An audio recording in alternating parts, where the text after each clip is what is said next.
What's up, YouTube? In today's video, we are going to be checking out the corniest TV tropes that piss me off. I probably said tropes. However, I always want to say it, but obviously there's a lot of things portrayed in TV that aren't actually real, and we're going to check all that out in today's video. But before we hop into that, make sure to hit that like and subscribe button, turn post notifications on for more videos like this, and let's hop into it. TV tropes. Cliches that are overdone, cheesy, corny, or just flat out stupid. I'll admit that this video's list is a little short, but very passionate. All of these tropes piss the fuck out of me. Sometimes they even ruin the entire movie or show, but that's on the extreme level. And I actually, honestly don't know where what we're a about to trope start. is. The first trope being... Is that bad?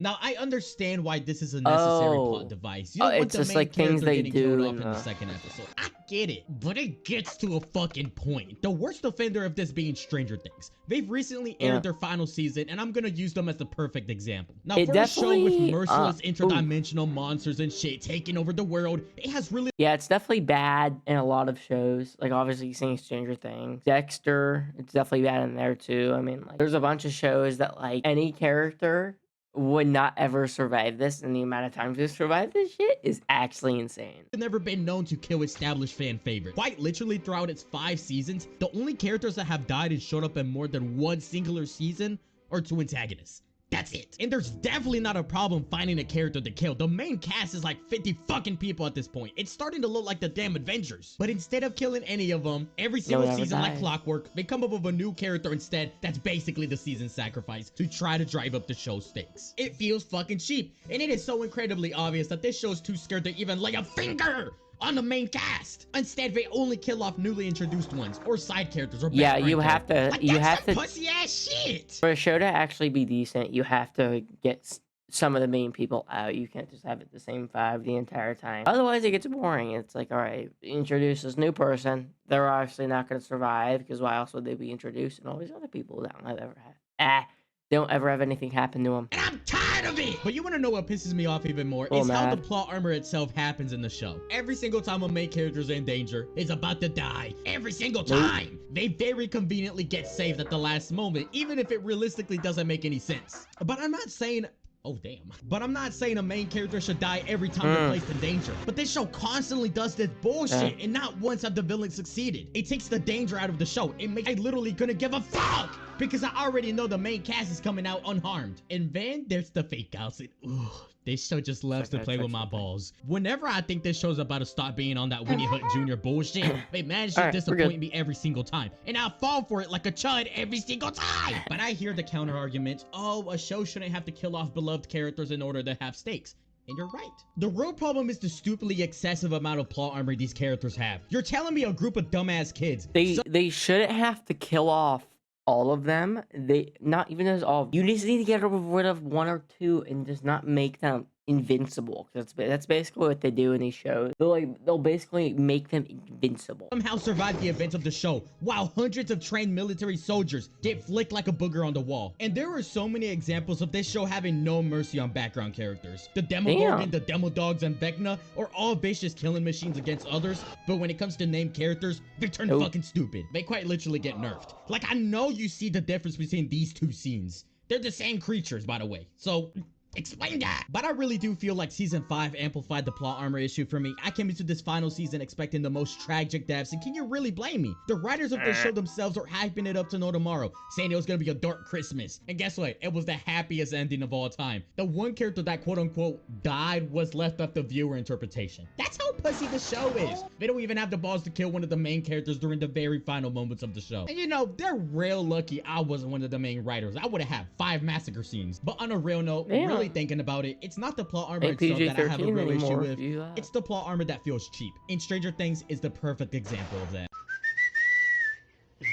Now, this next trope is a little something for my anime fans, and it is something that immediately softens my penis. Now, I just want to let something be clear. I'm not at all a huge anime connoisseur. I've only ever watched a few animes, and the first one I ever watched was I watched one when I was High School 10, DxD. and that's it. And that was directly followed up by Naruto. Now, I'm really stretching the definition of trope, but I'm still gonna talk about it because I see it in almost every anime I watch, and it pisses me off a little bit. I'm not gonna lie. It's those fuck-ass anime expressions. Like, for example, when the main character, and it's almost always the main character, where they pause for a bit, and then they do that cheesy-ass smile with their eyes closed. They always do that smile.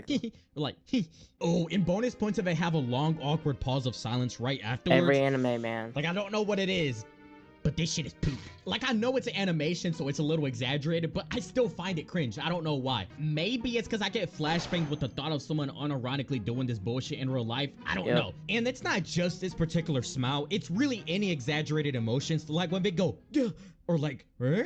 Like, dude, shut the fuck up. And what pisses me off the most is how in some animes, the characters are constantly moaning and grunting after every little action. Like, it gets to the point where I'm putting in earbuds or else it'll seem like I'm watching Japanese porn. And let's not talk about the anime girls. They're always like... I low-key did that shit too well. But I hope you guys know what I'm talking about. Now, I might be nitpicking here a little bit. I know it's a stylistic choice to make the characters moan after every little step they take, but I don't like it. Why the fuck is Jidion Booty so fucking juicy? One of the times, the fuck did I just hear? Teasing a little bit, doing some foreplay before they finally show up. Lights turn off and flicker. The character may catch a glimpse of the monster. Stuff starts moving on its own, and they just completely fucking ignore all of that. Like, what?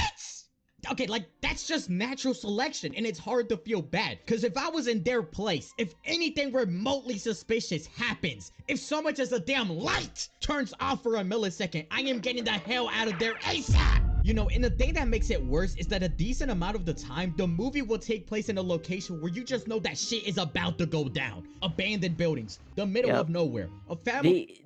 They just act dumb. And also, like, if you think of, like, what's it called? Jason Voorhees and shit like that. Like, they heard about this guy that has killed people in this place, and you want to test the waters? Like, I don't know if that's a very wise choice or not. So, pretty dumb. And also, another thing is horror movies are just the characters. They're super sped when they run. Like, they'll fall over, like, 50 times. And it's pretty bad. Like, they like to fall over a lot and get caught in really dumb ways when they could just get in their car and get out of it. Home with a history of 15 bodies! You couldn't make it any more obvious to the character that they're next, yet they still act flabbergasted when they're chased by the boogeyman. But what about the times when a character does actually know that something is up, but their dumbass still decides to stay in the location or even worse, investigate? Like, come on, bro. This Investigating, they always die. You ain't no damn hero. Just who you think you are. But I get it. This is to advance the plot, of course. But realistically, nobody is doing this bullshit. You don't even know what the hell you're up against. Quite literally, anyone with common sense would not put themselves in this situation.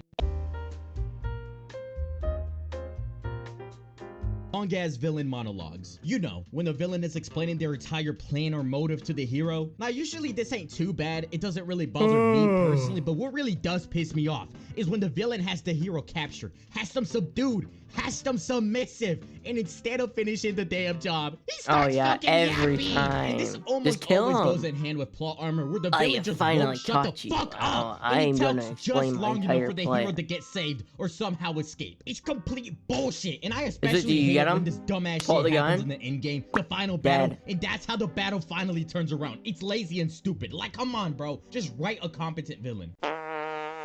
Movies are no strangers to reusing the same cheesy lines, and I'm not gonna lie, most of them don't really bother me as well. You got the classic lines like, "We got company," that are low-key a little tough. Then you got the lines that are a little cringy like, "Oh, they're right behind me, aren't they?" Overused, but harmless at the end of the day. Then you got stupid ass lines that actually impact the viewing experience. One example being, "There's no time to explain." And guess what? There is almost always time to explain, even if there's not. I'm getting chased by a horse. I'm getting chased by Jason Voorhees, and he's coming at me with a fucking machete. I have no time to explain. I was like, yeah, we're just gonna head on, you know? You have time to explain. We aren't just gonna let this pass by. Okay, so why are you running again? I don't know. I don't really have time to explain. Let's just get out of here. It's on my damn nerves how easily they can catch the other character up, yet we just choose not to, simply to drive up the stakes. Especially if we as an audience don't even know what the hell's going on yet. Like, if this was a real life or death situation, you want to take those 20 seconds to explain. Then we got another line that I want to take a little bit of a shit on. When the villain says, "You and I are not so different." Now, I'm not gonna lie. I'm tired of hearing this fuck ass line. I just gotta roll my eyes whenever whenever I hear this bullshit, because sometimes it's not even in the slightest bit true. You can literally have a villain who kicks babies for fun and a hero who wouldn't hurt a summer ant, and this shitty ass line would still be said. Now I get it, there are times where this line does work. The hero and the villain have a similar history, but sometimes this shit is just said for the sake of the villain having something to say. Oh no, that's now this last trope, we've all seen it. The stereotypical bully or jock giving wedgies, throwing weak ass insults, and shoving nerds into lockers. Now I just want to say, movies and shows probably use these stereotypes in order to not depict realistic bullying. I get it, but I'm still gonna make fun of it. Now these stereotypes probably did happen back in the 80s, but if these types of bullies were to exist in today's age, they would be the victim. If you give someone a wedgie today, you'd probably be labeled a fucking freak. Same thing with the insults. You'd probably be if you were to call labeled someone a a four eyes pedophile. today, I don't know, they might just call you a slur. And here's the thing, the Disney Channel type of shows can get away with this type of trope because it fits right in. But there's other times when this trope just sticks out like a sore thumb. And I'm sorry to use this as an example again, but Stranger Things. Dog, I need to stop talking shit about this show. Yo, on God, this fandom might skin me alive if I keep talking shit. But anyways, this show's lines have always been kind of cheesy, and it makes sense. The main cast was like fucking 5 during the earlier seasons, so the stereotypical bullies were realistic because the main party were still young kids. But fast forward to season 5, the actors are like 30 years old or something. The characters they're supposed to be playing are 16 or 17. Basically high school seniors, and they're still facing stereotypical bullies that shove them into lockers. Like, you can't be fucking for real. I get it, it's the 80s, but these bullies, I'm pretty sure these motherfuckers are super seniors. Like, there's just no way anybody's acting like that's at that grown-ass age. You know what I'm saying? But the entire bully scene was poopy as shit. I respect the actors for going along with this, because I would have walked the hell out. Ain't no fucking way I'm bringing this shitty-ass script to life. Not only that, when you're watching the scene, you can just tell that the directors probably thought this shit was tough. It's not. Yeah, if you touch Dustin again, I'll kick them so hard they'll pop like water balloons. I say kick away. Billy Badass over here. From reproducing and further infecting the world with his unique brand. Thank you, laugh. Thank you for that. Shit was corny as fuck. But I hope you guys enjoyed this video. Make sure to hit that like, subscribe, and turn post notifications on for more videos like this. Click one of the 2 vids up here to see more of my content for you guys' likings. Request any videos that you guys want me to make, and I'll see you guys in the next one.